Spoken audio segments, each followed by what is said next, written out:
ihinto natin yung sasakyan. So, nakaapak yung paa natin sa preno, naka-hold. Okay? Ito idea lang to, idea lang muna, no? Itong idea na to ay kung sakaling nandun ka sa paahon or pababang kalsada. Pwede rin sa pantay, pero mas recommended ko to dun sa mga paahon o pababang kalsada. Bakit ko i-recommend to? Para maiwasan natin yung paglagotok ng transmission or paghigpit.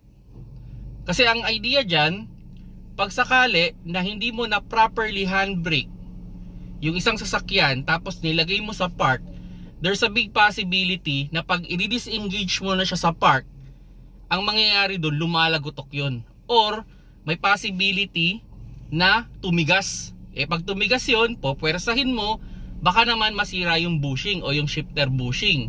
So ang ending, pwede magka-problema yung sasakyan. So ito yung pangalawang ginawa niya. So halimbawa, yan, naka-hold yung pa ako sa preno.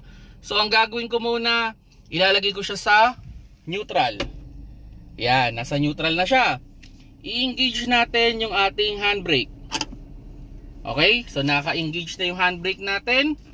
Okay, tatanggalin natin yung paa natin sa preno. Nakatanggal na yung paa natin sa preno. Bakit natin tinanggal yung paa natin sa preno? Para ma-determine natin o ma-sure natin na hindi na umaatras or umaabante yung sasakyan. Now, aapakan natin, pag na-sure na natin na nakaapak na, hindi na umaabante o umaatras yung sasakyan sa pagkakapark natin, sigurado na tayo na yung handbrake na yung nag-hold ng ating sasakyan para hindi umandar. Aapakan natin ulit yung preno, then tsaka natin ilalagay sa park. Then papatay na natin yung makina.